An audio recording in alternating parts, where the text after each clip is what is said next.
இலக்கியத்துடைய வரிசையை சொன்னா கூட இப்ப 10 நிமிடம் முடிந்து போயிடும். சங்க இலக்கியம் அப்படின்னு நம்ம எதை சொல்லுவோம்னா கிமு 3 கிபி 6 வரை இந்த நூற்றாண்டை சங்க காலம்னு சொல்லுவோம். இந்த காலத்துல கூட பல பேருக்கு பல வரலாற்று ஆய்வாளர்கள் பல கருத்துக்களை சொல்கிறார்கள். இருந்தாலும் சங்க இலக்கியம் என்பது 15 மேற்கணக்கு 15 கீழ்கணக்கு, நச்சினை, 50 நூறு, பரிசுப்பத்து, பரிபாடல், புறநானூறு, இப்படி பல நூல்களின் தொகுப்பு தான் இந்த சங்க நூல்கள். இந்த சங்க இலக்கியத்துல மகளிரோட நிலை எப்படி இருந்திருக்கு அப்படிங்கறத ஒரு கேள்வியா கொடுக்கிறாங்க. இப்ப மகளிரின் நிலை எப்படி இருக்கு? இப்ப இருக்கிறத விட ஒரு படி மேலதான் சங்க இலக்கியத்துல இருந்திருக்கு அப்படிங்கறதான் நம்ம சங்க இலக்கியத்தை படிக்கும் போது தெரிஞ்சுக்கணும். ஒரு பெண்ணுக்கு என்னென்ன வேண்டுமோ அத்தனையும் இந்த சங்க இலக்கிய காலத்தில் இருந்திருக்கிறது என்பதை அந்த இலக்கியத்தினுடைய நூல்கள் சொல்கின்றன. நூல்கள் தானே காலத்தினுடைய கண்ணாடி. சங்க காலத்திலேயே அத்தனை புலவர்கள் ஔவையார், ஒப்பூர் மாசாத்தியார், நப்பசலையார், காவல் பெண்டு, வெள்ளி வீதியார், காக்கை பாடியார், காரைக்கால் அம்மையார், இப்படி பல பெண்பால் புலவர்கள் இருக்கும் போதே என்ன தெரியுது? பெண்கள் கல்வி அறிவுல சிறந்து விளங்கி இருக்காங்க அப்படிங்கிறது தெரியுது. புதுத்தொகையில் வரக்கூடிய யாயும் யாயும் யாராகியதோ எனப்படக்கூடிய அந்த பாடலும், ஆதிவந்தியால் தான் காதலித்தவனை காவிரி நீர் அடித்துக் கொண்டு சென்று விட்டது என்ற பிறகும் கூட வருட கணக்கிலே அவனை தேடி கண்டுபிடித்து மருதி என்ற பெண்ணின் உதவியோடு அவனை மீண்டும் மனமுடித்தார் என்ற கதையை கேட்கும் போது பெண்ணிற்கு தான் விரும்பியவனை திருமணம் செய்து கொள்ளக்கூடிய உரிமை சங்க காலத்திலே இருந்துள்ளது. அப்ப சங்ககாலத்துல பெண்ணுக்கு கல்வி அறிவு இருக்கு. சங்க காலத்துல விரும்பிய பெண்ணை திருமணம் செய்து விரும்பிய ஆடவனை திருமணம் செய்து கொள்ளக்கூடிய உரிமை ஒரு பெண்ணுக்கு இருந்திருக்கு. ஒரு பெண் தொழில் முனைவோராக இருந்திருக்கிறார். குறிஞ்சி, முல்லை, மருதம், நெய்தல், பாடல், இப்படி எல்லாம் நம்ம திணை வகைகளா நிலப்பிரிவுகளை பிரிச்சு வச்சிருக்கோம்.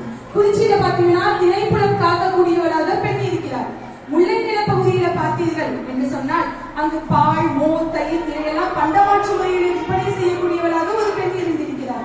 மருத நிலத்தில் பாத்தீங்கன்னா விவசாய பணிகளை செய்யக்கூடியவராக ஒரு பெண் இருக்கிறார்.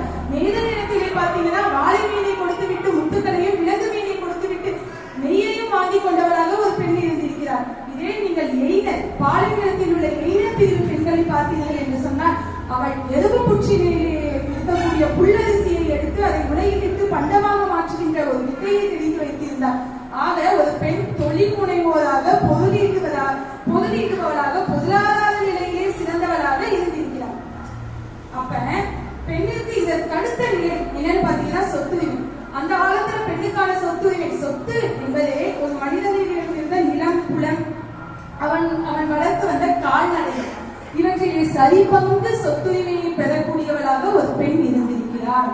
ஆக சங்க காலத்துல கல்வியும் இருக்கு, சங்க காலத்துல பெண்களுக்கு பொருளாதாரமும் இருக்கு, சங்க காலத்துல பெண்களுக்கு சொத்தில் சம உரிமை இருக்கு, சங்க காலத்துல விரும்பி ஆடவரை திருமணம் செய்து கொள்ளக்கூடிய உரிமை இருக்கு. இதையெல்லாம் நம்ம எப்ப இழந்தோம்? இடைப்பட்ட காலத்திலே நாம் இழந்துட்டோம். மீண்டும் மிகப்பெரிய போராட்டங்களுக்கு பிறகு மீண்டும் இப்போது அது நம்முடைய கைகளிலே கிடைத்திருக்கிறோம். நம்ம கிட்ட இருந்த உன்னை நம்ம கிட்ட இருந்து பிடிங்கிட்டு நம்மளை அடிமைப்படுத்தி நம்மை அதை வைத்து எத்தனையோ போராட்டங்களுக்கு பிறகு அதை நம்மிடமே திருப்பி கொடுத்திருக்கிறது இந்த 20ஆம் நூற்றாண்டு. எப்படி இருந்தோம்?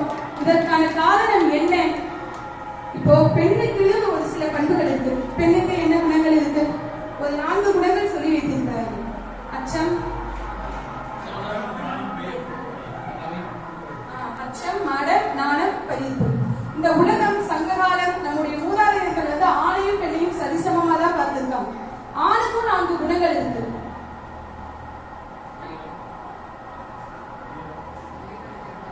யாருக்குமே தெரியாது இல்லையா? ஆக பெண்ணுக்குரிய குணங்கள் என்ன என்று கேட்டால் அதை ஒரு பெண் மட்டுமல்ல ஒரு ஆண் கூட தெரிந்து வைத்திருக்கிறாங்க. ஏனென்றால் ஒரு பெண்ணை இப்படித்தான் நடத்த வேண்டும் என்பதை ஆரம்ப காலத்திலிருந்தே ஒரு ஆண் முடிவு செய்து வைத்திருக்கிறார். ஆனால் ஆணுக்கு ஒரு 4 குணங்கள் இருக்கு. தன்மை, ஓர்ப்பு, ஓர்மை, நேர்மை, கடைபிடி போன்று ஒரு 4 குணங்கள் உண்டு. அந்த 4 குணங்கள் என்னவென்று இப்போது வரை பெண்ணுக்கும் தெரியவில்லை, ஆணுக்கும் தெரியவில்லை. இதுதான் நாம் அடிமைப்படை காரணம். அவை அவர்கள் எத்தனையோ விஷயங்கள் அவை அவர்கள் சொல்லியிருக்காங்க. இன்னைக்கு நம்முடைய தலைமையில பேசக்கூடிய நம்முடைய இந்துமதி, என்னுடைய உடன்பிறவா அக்கா அவர்கள் கூட சொன்னார்கள். கற்பு எனக்கூடிய ஒற்றை நெறி ஆரம்ப காலத்திலிருந்தே பெண்களுக்கே போதித்து வைத்திருக்கிறார்கள்.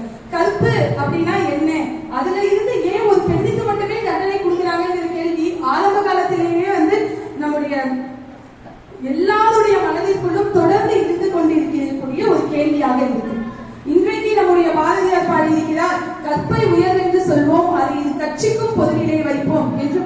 பாரதியார் பாடியிருக்கிறார்.